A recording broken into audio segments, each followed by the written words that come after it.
On a parlé de restauration tout à l'heure. Eh bien manger, c'est devenu un véritable enjeu de société. De plus en plus de cantines et de communes choisissent du coup d'avoir des filières courtes et la transformation également des produits sur place.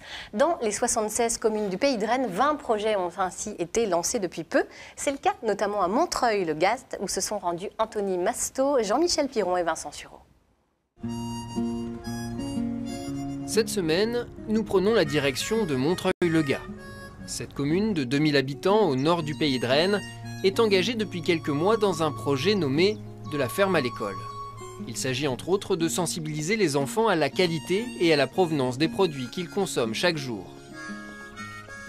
Ce matin-là, lorsque nous arrivons, les cuisinières de la cantine sont déjà à pied d'œuvre.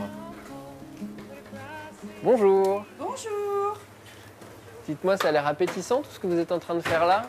Qu'est-ce que c'est ? Alors aujourd'hui, c'est menu végétarien, donc des lasagnes aux légumes. Et tout ça vient de la région? Tout ça vient de la région. Produits frais qui sont arrivés par notre fournisseur ce matin. C'est très valorisant. Le matin, quand les enfants arrivent devant la cour, voient ces légumes sur le plan de travail et c'est trop rigolo. Ils viennent nous dire bonjour et en même temps, donc ils peuvent voir tous ces produits frais. Et c'est beau, c'est plein de couleurs, c'est beau. Beau, bon et respectueux de l'environnement. Bonjour les filles. Tenez, il y a des carottes aujourd'hui les filles. Voilà, vous rapporterez le seau. Pas d'emballage plastique autour des légumes et les épluchures sont compostées. L'occasion d'une petite leçon de biologie. Alors qu'est-ce que vous êtes en train de faire? On est en train d'écraser les légumes. En fait, les vers de terre et les autres, ils vont venir, ils vont les transformer en terre. À midi, quand vient l'heure du repas, une douce odeur de gratin a embaumé la cantine. Ce qui, semble-t-il, a mis les enfants en appétit. Dis-moi un petit peu ce que tu es en train de manger. La salade, Ouais. le brocoli, les carottes, le poivron rouge. Ouais. Et ça a bon goût? Oui, T'aimes beaucoup? oui, Tu préfères manger à la cantine ou à la maison? à la cantine. Ramener des produits frais, locaux et de saison dans les assiettes des cantines est devenu un véritable enjeu de société. De plus en plus de communes, comme Montreuil-le-Gast, se lancent donc dans ce genre de projet qui nécessite l'implication de nombreux acteurs. Car c'est tout un modèle qui est à revoir.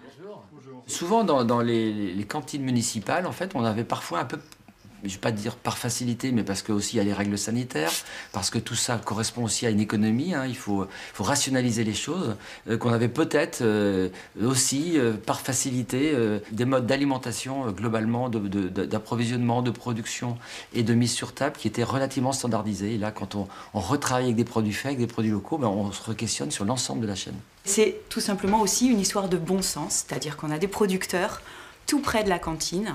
Et voilà, c'est important que les enfants puissent comprendre, voir que la courgette qu'ils vont manger, elle est produite, elle pousse voilà, chez un maraîcher qui est tout près de l'école. Mais s'appuyer sur les producteurs locaux, travailler en filière courte, n'est pas si simple. Notamment parce qu'il faut respecter les règles de la concurrence et le code des marchés publics. Il faut aussi qu'on puisse là-dedans trouver de l'approvisionnement local sans défavoriser la concurrence. Donc il faut jouer la qualité, la proximité, etc. Même si on est quand même dans un cadre de marché public, il y a quand même des leviers. Et le levier principal, c'est l'allotissement, c'est-à-dire faire le maximum de lot. Si on a un lot fruits et légumes, bah évidemment, le producteur du coin ne va pas pouvoir fournir l'orange et ce genre de choses. Par contre, si on se sépare et si on a un lot pommes, on est à peu près sûr qu'un producteur local va pouvoir répondre. Donc il y a des leviers, même si le cadre est un cadre de non-distorsion de la concurrence. En fait, quelque part, on est en train d'essayer de trouver une nouvelle économie aussi, de changer les modèles économiques existants. C'est compliqué, mais l'objectif à terme, c'est effectivement d'avoir une nouvelle donne. Et pour changer la donne, les idées ne manquent pas. La mairie de Montreuil-le-Gast va d'ici peu assurer elle-même la gestion de sa cantine scolaire. Un plan bio territorial vient par ailleurs d'être signé par la communauté de communes. Et puis côté pédagogique, le projet de la ferme à l'école continue de prendre forme avec l'installation de ce poulailler. Il accueillera ses premières résidentes avant la fin de l'année scolaire. Et nous retrouvons Alain Delière, directeur régional adjoint d'Happy Restauration en Bretagne. Bienvenue à vous. Merci Laurence. La restauration collective, vous connaissez bien, pour le coup. C'est mon métier. C'est votre métier, votre cœur de métier. Oui, qu'est-ce que ça vous inspire, un reportage comme on vient de voir là? Eh bien, on est là, le reportage que vous venez de faire voir, c'est, je ne sais pas si vous l'avez remarqué, mais c'est Happy Restauration qui est sur le site. Oui. Et donc, nous, c'est une démarche qu'on met en place dans tous nos restaurants, par le biais de référents achats qui se déplacent sur le terrain et qui vont aller chercher justement les producteurs locaux pour qu'on puisse les mettre en place dans nos restaurants. Alors vous allez encore plus loin dans votre démarche. Vous avez lancé la saison des chefs, c'est la 4e édition là, qui va avoir lieu à la fin du mois. Quelle est l'idée de cette opération, dites-nous? Alors la saison des chefs, l'idée c'est de mettre en relation 2 chefs d'univers différents, on peut le dire, puisque le premier c'est le chef Happy Restauration qui travaille donc en collectivité dans une EHPAD. Donc là pour cette saison c'est l'EHPAD de Romilly comme vous l'avez tout à l'heure signalé. Donc le chef c'est Michel Brocard, l'EHPAD des Charmilles à Romilly. Et en lien avec un chef de restaurant traditionnel gastronomique qui est cette année Cyril Frayer, qui est patron du restaurant Ti Armad à Montgermont, chef à domicile, qui a d'ailleurs travaillé pour Casino Barrière à Deauville, enfin qui est bonne référence et qui est aussi disciple d'Escoffier. Donc le but... C'est qu'ils travaillent ensemble. Voilà, le but c'est qu'ils travaillent ensemble pour fabriquer un repas gastronomique. Pour les résidents de l'EHPAD. Nos résidents de l'EHPAD. D'accord. Voilà. C'est une belle démarche. Alors, il y a des problématiques, on imagine qu'un chef de restaurant traditionnel n'a pas à gérer tous les jours.